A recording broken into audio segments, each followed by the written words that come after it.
আজকের এই ভিডিওতে আমি আপনাকে এমন ছোট্ট একটা দোয়া শিখিয়ে দেব 100% গ্যারান্টি দিয়ে ইনশাআল্লাহ বলতে পারি।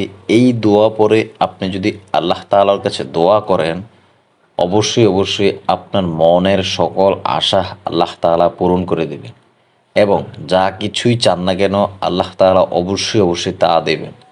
আপনার রিজিকের সমস্যা, আপনার মনের আশা পূরণ হচ্ছে না, আপনার বিপদ আপদ কাটতেছে না, আপনার চাকরি হচ্ছে না, ব্যবসায় উন্নতি দরকার, ভালো চাকরি দরকার, রিজিক বৃদ্ধি দরকার, এই দোয়াটা আমল করেন।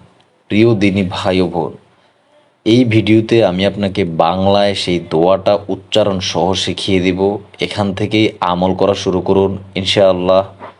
আপনার কিভাবে মনের আশাগুলো পূরণ হবে, কিভাবে দোয়া কবুল হবে আপনি তা বুঝতেও পারবেন না। তার আগে দোয়া সংক্রান্ত আমি কিছু কথা আপনাকে বলে নেই, কিভাবে দোয়াটা করবেন এবং কিভাবে আমল করবেন। দোয়া কবুল হওয়ার তিনটা আমল মূলত। দোয়া সব ইবাদতের মূল। দোয়া ছাড়া আর কোনো কিছুই আল্লাহর সিদ্ধান্তকে বদলাতে পারে না, আর সৎ কাজ ছাড়া অন্য কোনো কিছুই হায়াত বাড়াতে পারে না। তিরমিজি শরীফের 2139 নম্বর হাদিস। দেখেন, এগুলো একটাও আমার কথা নয়, আমি হাদিসের রেফারেন্স দিয়ে দিয়ে প্রত্যেকটা কথা বলবো। তার আগে আপনার কাছে বিনীতভাবে অনুরোধ থাকবে চ্যানেলটি সাবস্ক্রাইব করে সঙ্গে থাকবেন। কোরআনের আয়াত ও নবীজির হাদিস দ্বারা প্রমাণিত দোয়া কিন্তু গুরুত্বপূর্ণ ইবাদত। দোয়া কবুলের জন্য কিছু শর্ত রয়েছে। অনেক মানুষ বলেন, আমি তো দোয়া করি কিন্তু আমার দোয়া কবুল হয় না। অনেক দিন যাবত আমি দোয়া করে যাচ্ছি, কোনোভাবেই আমি আল্লাহ তাআলার কাছে আমার দোয়া চাওয়া পাওয়াগুলো পূরণ করাতে পারতেছি না। কিন্তু আল্লাহ তাআলার কাছে দোয়া কবুল হওয়ার জন্য কিছু শর্ত রয়েছে। আপনি কি সেই ব্যাপারে জানেন? সেই শর্তগুলো কি কি? এই শর্তগুলো মেনে আপনি যদি আমার দোয়াটা মনোজাতের মধ্যে পরে দোয়া করেন, ইনশাআল্লাহ আমি এখানে গ্যারান্টি দিচ্ছি আপনার দোয়া অবশ্যই অবশ্যই কবুল হবে। কারণ যতজনেই এই দোয়াটা পরে দোয়া করেছে আল্লাহ তাআলা কবুল করে নিয়েছেন। আমি তার আগেও ভিডিও দিয়েছি, অনেকেই আমাকে পার্সোনালি এবং কমেন্টসে বলেছেন আলহামদুলিল্লাহ, আপনার এই দোয়া শিখে আমি দোয়া করার কারণে আল্লাহ তাআলা আমার অনেক মনের আশা পূরণ করে দিয়েছে। দেখেন, দোয়া কবুলের যে তিনটা আমলের কথা বলতেছিলাম, এক নাম্বার হচ্ছে হালাল উপার্জন, অর্থাৎ হালাল উপার্জন দোয়া কবুলের প্রধান শর্ত। হজরত আবু হুরায়রা রাদিয়াল্লাহু তাআলা থেকে বর্ণিত দীর্ঘ এক হাদিসে রাসূল সাল্লাল্লাহু আলাইহি ওয়াসাল্লাম বলেন, দীর্ঘ সফরের ক্লান্তিতে যার মাথার চুল বিক্ষিপ্ত, অবিন্যস্ত ও পুরো শরীর ধুলোমলিন, সে আকাশের দিকে হাত প্রশস্ত করে বলে, হে আমার প্রভু, হে আমার প্রতিপালক, অথচ তার খাদ্য পানীয় হারাম, তার পোশাক হারাম, তার জীবন জীবিকাও হারাম। এমত অবস্থায় তার দোয়া কিভাবে কবুল হতে পারে? তিরমিজি শরীফের 2989 নম্বর হাদিস। অর্থাৎ কথা কিন্তু বুঝে নেন, আপনার হালাল উপার্জন ছাড়া কোনোভাবেই দোয়া কবুল হবে না। আপনি এখন যেভাবেই আল্লাহ তাআলার কাছে দোয়া করেন না কেন, যেই দোয়াই পরে কবুল দোয়া করেন না কেন, কোনোভাবেই দোয়া কবুল হবে না।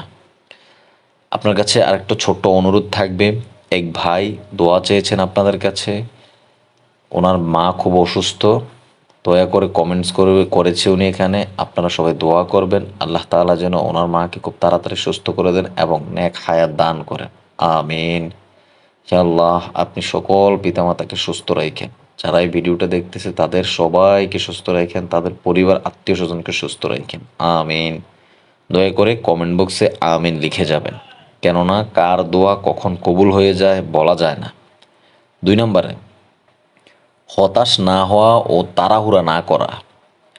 দোয়া করলে আল্লাহ বান্দাকে কখনোই ফিরিয়ে দেন না। হজরত আবু হুরায়রা রাদিয়াল্লাহু তাআলা বর্ণনা করেছেন, নবীজি সাল্লাল্লাহু আলাইহি ওয়াসাল্লাম বলেন, তোমাদের প্রত্যেক ব্যক্তির দোয়া কবুল হয়ে থাকে যদি সে তাড়াহুড়া না করে আর বলে যে আমি দোয়া করলাম কিন্তু আমার দোয়া তো কবুল হলো না।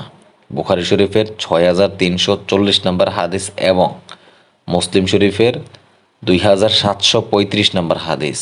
অর্থাৎ কথা কিন্তু বুঝে নেন। যদি তাড়াহুড়ো না করেন এবং যারা বলে যে আমি তো দোয়া করেছি কিন্তু কবুল হয় না, তাদের দোয়া কিন্তু আল্লাহ তাআলা কোনোদিন কবুল করে নেবেন না। সুতরাং ধৈর্যের সহিত লম্বা সময় ধরে দোয়া করে যান। আর ৫ ওয়াক্ত নামাজ তো সবসময় অবশ্যই পড়তে হবে। সালাত ঠিকমতো আদায় করতে হবে। আল্লাহ তাআলার উপর পরিপূর্ণ বিশ্বাস কিন্তু রাখতে হবে। আচ্ছা, তারপরের পয়েন্টে আমি আসি। আল্লাহর উপর বিশ্বাস ও আস্থা নিয়ে দোয়া করা। হযরত আবু হুরায়রা রাদিয়াল্লাহু তাআলা হতে বর্ণিত, নবীজি সাল্লাল্লাহু আলাইহি ওয়াসাল্লাম বলেছেন, তোমরা আল্লাহর কাছে কবুল হওয়ার পূর্ণ আস্থা নিয়ে দোয়া করো।